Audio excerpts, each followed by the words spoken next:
Greetings, guys, girls, non-binary pals, and welcome to this week's fun video of the week. Today, I wanted to do something that we haven't done in like quite a while, that we used to do semi-regularly, and that is going through the r/BadWomensAnatomy subreddit, because there is always some gold in there of usually men not having a single idea how the female body works, and it's fucking hilarious. So basically in this subreddit, you just kind of find a lot of people posting from all over the place where men have said just the most absurd and ridiculous shit and act as though they're correct and they know our bodies better than us. And it's really funny and also so disheartening because like we need to fix the education system because oh my god. And if you enjoy this video and want to see more of my fun videos every Wednesday, as well as my longer videos on Fridays and Sundays, then please do not forget to leave a like, comment, and subscribe. It genuinely helps me out so much and I appreciate it so much. Over 50% of you are regular viewers but are not subscribed, so I would really appreciate if you just checked. I am trying to reach 500k by the end of the year as well, and I would love for you to help me reach that milestone. I appreciate it so much. Yeah, all right, let's get into the insanity. This is the worst man rights women except ever. All right, that is what this is titled. Hey baby, it's happening. I'm ovulating right now. I feel the tingling of my egg coming out. But the most obvious change to Felicia's body from the woman who had let me join her in the shower was a full inch of waistline added from a burgeoning uterus filled with my bountiful overnight deposits. Imagine those seeds making way into her fallopian tubes, seeking that precious treasure of eggs and bringing them to life with her flooded womb. I felt myself stiffen once more. What can I even say to that? Oh my god. Have you ever seen a woman? Have you ever talked to a woman? Like, have you ever interacted with a woman? Because, like, it seems like no. How are you viewing, like, your sperm adding a whole inch to her waistline? How much do you ejaculate to be able to add an inch to someone's waistline? That's concerning. You should get that checked out. And just everything about it. What? I'm uncomfortable. That was icky. I don't like it. Take it back. Burn the book. Like, take it out of circulation. Burn the book. I know nothing about the rest of it. Don't think I need to. Throw it away.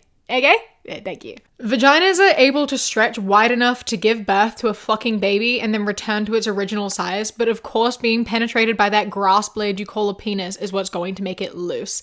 And this was posted on Tumblr by username Floozies, and that's typically unimportant, but I just finished reading The Golden Raven twice and it feels like a reference to me, and now I'm in Geraldine brain, so I had to share because there might be more of you and I like to share. Anyway, I would like to say that Layla Domo posted this is what I'm getting at. Anyway, carrying on. It got replied to, the baby doesn't come out of where the penis goes in. Someone just replied with, I hate to be the bearer of bad news, but the vagina and the vagina are in fact the same thing. Where do you think the baby comes out? Where do you think the penis goes in? I have questions about both of those things. I need you to like draw me a diagram. I need you to tell me your vocabulary. Like, I need a greater understanding of where you came from and how you drew this conclusion, because I am confused. I'm confused. I need help trying to figure out what the fuck you're talking about and where you're coming from. If abortion is killing people, so is jacking off. Think of all the people you're killing. And then a picture of sperm. And someone replied with, sperm is not a baby. The woman's egg is. Stay in school. How about you stay in school? Tell me the difference. Tell me the difference between sperm and an egg. I'll wait. I'll sit here and I'll wait for you. You're not even talking about a fertilized egg here. You're talking about an unfertilized egg that we lose every month on our period. So periods now abortion?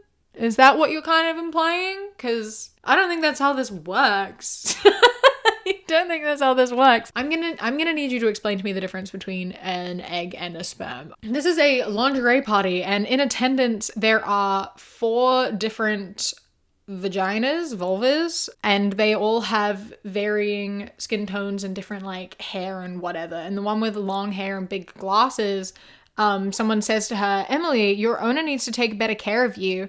And she says, I know, she only uses water on me and I stink. And I just know that a man drew this, right? Like, I just know. Hey, so fun fact for everyone, in case you didn't know, just water is totally fine. That's chill. That's fine. You don't actually want to be putting any soap down there due to, you know, pH balances, and like putting soap and other things that could throw that off will give you an infection and can actually be very bad for you.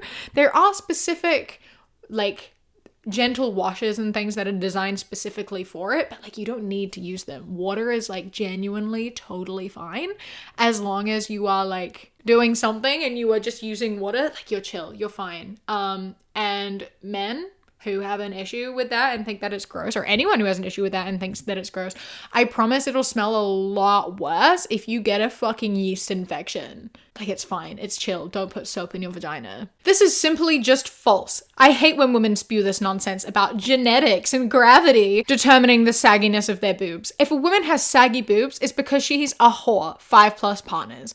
It's simple biology. When a man and a woman has sex, it's inevitable that the man will touch the female's breasts. He'll most likely squeeze them, slap them, etc., which will make them saggy. And it's frankly gross. If you don't have round and perky tits, you better stay away from me. And all other males that aren't gay. Google it. I dare you. You'll immediately realize how wrong you bitches are. Whoa. Okay, first and foremost, you're gonna call someone a whore for sleeping with 5 people? Like, I don't think we should be slut-shaming anyone, but 5? Your number is 5? The average number of sexual partners, I believe, is around 7. So, you know, you got your standards fucking fucked up off the bat already. And secondly, after that, how does groping and touching boobs make them saggy? Like, I want to know what your thoughts are in this process. Like, everyone has different sized boobs to start with. And so, like, people who have, like, smaller boobs are not going to sag because there's not really anything to...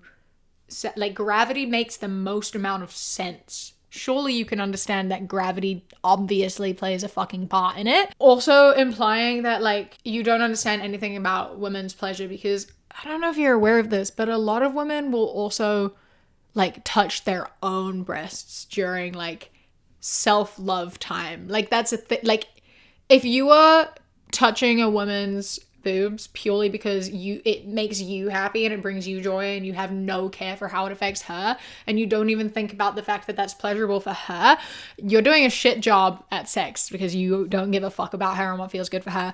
But you're neglecting the fact that that typically does feel good, so women are doing that to themselves also. So even if this were true and the amount you touch your breasts is what makes them saggy, you could have 0 sexual partners and still have saggy breasts. But, like, that's not true.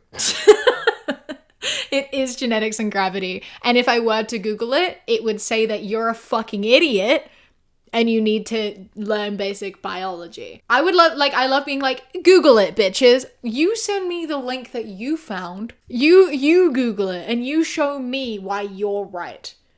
From, like, page 1 of Google. Because I don't think you can do it. This is a comment under a woman who got breast reduction surgery, and it says, further proof that women are never satisfied. This would be like a man genetically blessed with a wrist-inch, 10-inch cock going to have dick reduction surgery.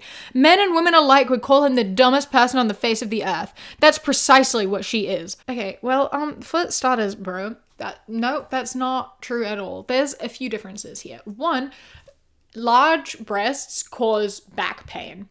They can cause chronic pain. They can be a massive fucking burden to some people, and getting breast reduction will help alleviate some of that pain. Secondly, even if it didn't, none of your fucking business. If that's what makes her happy and feel more comfortable and confident within her body, then she has every right to do whatever the fuck she wants to, because her body doesn't exist for you. The size of her breasts doesn't impact you at all. If you think she's less attractive now, it literally doesn't matter, because she didn't do this for you. She did this for herself, and she doesn't actually want anything to do with you anyway. And also, circling back to it being like a man blessed with a wrist thick 10-inch cock getting dick reduction surgery, he can do whatever the fuck he wants. Like, if he wants to do that, go for it. Like, is that a thing? I feel like people who do have anatomy like that honestly might do that, because the people who are going to be most impressed by it are men like you, who think that that is what makes you more of a man. Like me personally, if I was confronted by 10 inches wrist thick, I would be scared. That sounds painful, to be honest. I feel like one of those tools where you have to like put it on in order to stop from fully penetrating, like that would have to be used, because the vagina is not 10 inches deep. I think when it comes to having sex with people with vaginas, if you want to be having sex with vaginas, that's not actually ideal. It would please cis men more than it would please women. So keep that in mind the next time you make this argument. This is a drawing of Athena, and she has very large boobs, and someone commented, "Nice art skills, but Athena wouldn't have such a large chest because she never married and has no interest in romance or sexual pleasures." What does that got to do with anything?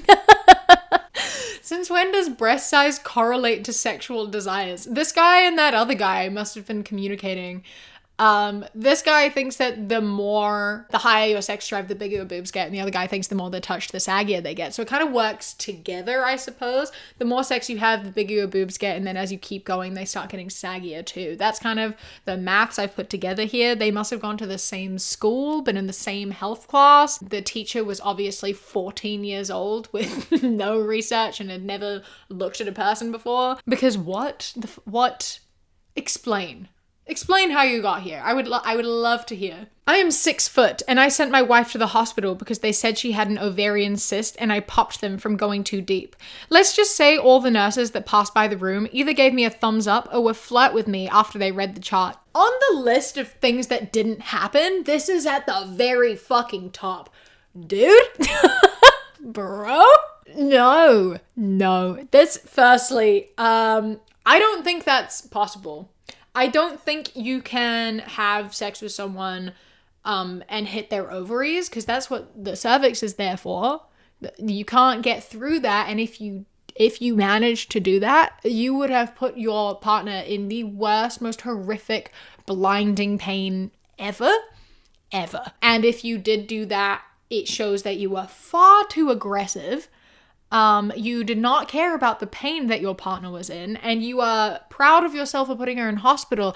I promise none of the nurses there will want anything to do with you if you were able to cause that much pain to your wife. You know, no one was flirting with you. This didn't happen, firstly, but like hypothetically speaking, if you like punctured someone's cervix and put them in the hospital, no one's flirting with you. No one is giving you a thumbs up. Everyone thinks that you are far too aggressive and don't listen to signals or like safe words or whatever the fuck, because you shouldn't get to the point where you have to be hospitalized for puncturing someone's cervix. That should never happen, bro. And the fact that you think that this is, you know, something that's good to lie about shows that you should not be having sex ever.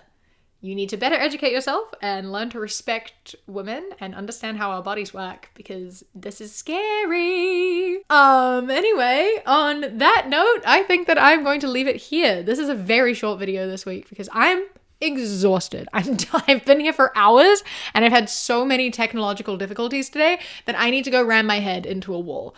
So I hope that you enjoyed. If you did, please do not forget to leave a like, comment, and subscribe. It genuinely means so much and it helps me out greatly. Massive thank you to my Kiwi Cat patrons: Bobby, Ellie, Chris, Samuel, Knitting Menace, Radsack, Mr. Noodle, Lady Nutbar, Ella, Queen Glimmer, River, Phenomenally, Jesse, Phil the Duck, Uh-Oh, It's Craiglow, Blaze, Blue Kitsune 24, M.A. Ping the Games, Joy, L. James D, Prismatic, and Beckett. I love and appreciate you so much. Thank you so much for joining. And if anyone else would like to become a patron, you can go to patreon.com/ShevyCat, click the top link in the description. For as little as £1 a month, you get my videos 1 to 5 days early with no ads for those days. And then for £3 and up, you get things such as outtakes, bonus mini podcasts, live streams, vlogs, and more. Don't forget to follow me on Instagram, The Queer Kiwi, and Twitter, That Queer Kiwi. I hope you enjoy the rest of your day.